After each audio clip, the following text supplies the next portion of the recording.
안녕하세요. 문수정학과의 문수정입니다. 오늘은 여러분들이 많이 알기도 하고 궁금해 하시기도 하는 근시에 대해서 원인과 관리 방법에 대해서 한번 알아보겠습니다.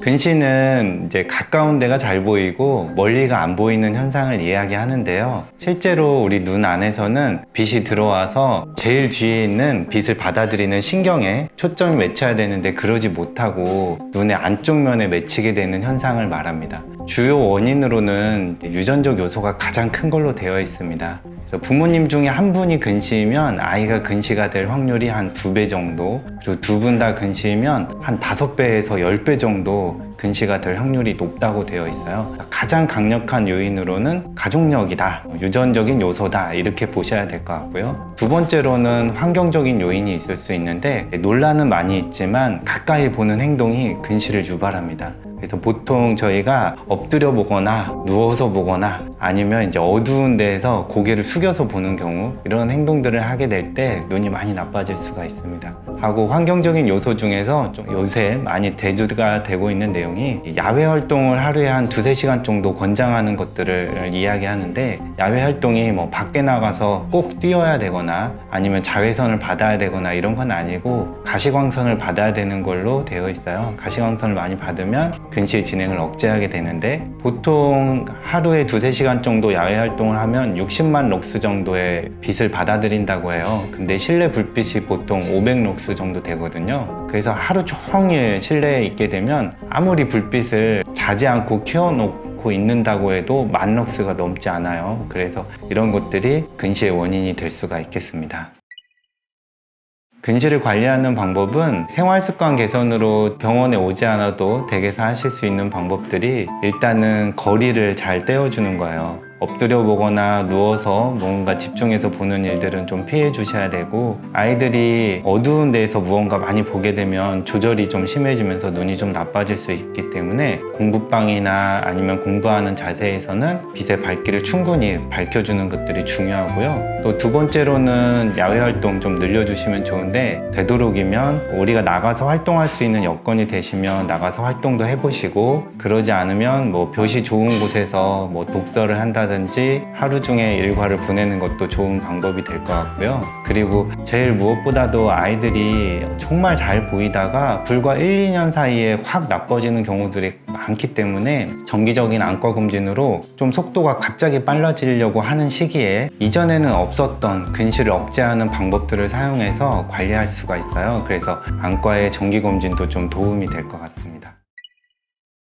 근시 진행을 억제하는 안과에서 와서 할 수 있는 방법은, 가장 대표적인 것으로는 안약 치료가 있어요. 정말로 예전에는 없었던 방법인데 저농도 아트로핀이라는 성분을 사용하게 돼서 이거를 하루에 한 번씩 넣어주게 되면 조절을 담당하는 근육의 기능이 좀 떨어지게 되고 가까이 보는 역할들이 좀 떨어지게 됩니다. 그러면서 근시의 진행을 억제하게 되는데, 여기에는 이제 저희가 말씀드리지 않은 수많은 원리들이 작용되어 있지만 근시를 억제하는 효과는 상당히 탁월하다고 되어 있어요. 보통 진행 속도의 한 40에서 50% 정도 가장 효과적으로 일단 보고는 있고요. 두 번째로는 안경을 착용하는 건데, 안경이 최근에 나와 있는 안경들이에요. 안경 렌즈가 되게 독특하게도 가운데는 중심부는 잘 보이고 주변부에는 약간의 돋보기들이 들어있는 거예요. 그래서 중심부 시력은 잘 보이면서 주변부에서 빛이 내가 가까이 보려는 노력을 하지 않더라도 가까이가 잘 보이는 현상, 그래서 아이들이 무의식적으로 눈이 길어지는 형태를 막아줄 수가 있는 렌즈들이 나와 있어요. 우리나라에서는 2가지 종류가 상품화돼서 나와 있는데, 호야라는 회사에서 나와 있는 마이오 스마트 안경, 그리고 에실로라는 니콘 관련 회사에서 나와 있는 스텔리스트, 이런 애들이 나와 있습니다. 이 2가지 다 역할과 원리는 비슷한데 실제 세세하게 따져보면 딤스 렌즈, 할트 렌즈 뭐 이렇게 구별하고 있지만, 이러한 렌즈들도 근시를 억제하는데 상당히 효과적이다. 보통 보고마다 다르지만 한 40에서 50% 정도의 근시 진행을 억제하는 걸로 이렇게 되어 있습니다. 하고 세 번째는 이제 드림 렌즈인데 가장 오래되기도 하고 대표적으로 사용하는 방법이기도 한데요. 부드러운 아이들 눈을 밤에 딱딱한 렌즈를 끼고 주무시는 거예요. 그러면 밤 동안에 아이들 눈이 이렇게 눌려가지고 짧아졌다가 낮에는 렌즈 없이도 안경 없이도 잘 보이는 상태를 유지하고 근시 진행을 억제할 수가 있어요. 대개는 드림 렌즈도 이제 전체적인 근시 진행을 억제하는 방법은 뭐 20%에서 30%까지 다양하게 보고는 하고 있어요. 그렇지만 이제 아이들 눈이 아직 부드러운 시기, 어렸을 때 만 6세에서 한 10세까지는 드림 렌즈 쪽이 더 효과적이라고 보고되고 있고, 그 이상으로 넘어가게 되면 드림 렌즈보다는 아까 주변부에 약간 돋보기를 넣어서 주변부 시야를 더 가까이를 볼 수 있게 해줘서 근시를 억제하는 안경 렌즈들이 더 효과적인 걸로 되어 있고요. 이러한 방법들은 드림 렌즈든 이런 특수한 안경이든 아까 말씀드렸던 저농도 아트로핀이랑 같이 사용할 때 더 시너지 효과를 주는 걸로 되어 있어요. 그래서 근시의 진행 속도가 아주 빠르거나 아이들이 얼마 전까지 잘 보이다가 급격하게 진행하는 형태가 올 때 이러한 방법들을 사용할 수가 있어요. 보통 성장 속도랑 비슷하게 가기 때문에 아이들이 어렸을 때는 진행 속도가 빠르고 만으로 한 13살 정도가 지나가게 되면 진행 속도가 상당히 느려지는 걸로 되어 있어서 급성기에 저희들이 근시의 진행을 억제하는 방법으로 사용하게 됩니다.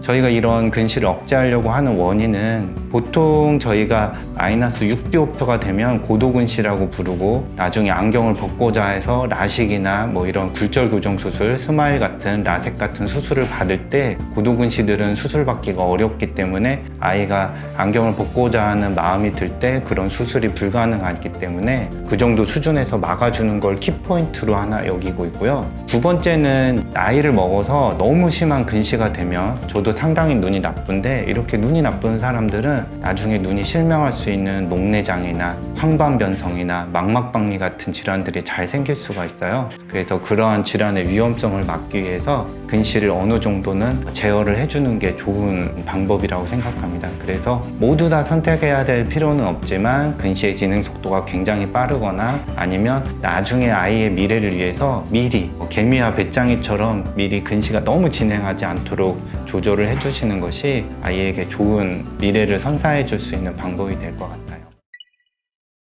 오늘은 근시에 대해서 알아봤어요. 모두 다 근시를 억제해야 되고 모두 다 근시가 생기면 안 되고 이러진 않지만, 근시가 생겼을 때 나중에 선택의 제한이 있고 아이가 또 성인이 됐을 때 실명할 수 있는 질환의 유병률을 높일 수도 있기 때문에, 그러한 관련된 분들 아니면 부모님이 눈이 좀 나쁘신 분들은 이러한 근시를 억제하는 방법에 대해서 좀 기억을 해두셨다가 근처의 안과에서 상담을 나누시고 제대로 된 치료를 받으셨으면 좋겠습니다. 지금까지 문수정 안과였습니다. 감사합니다.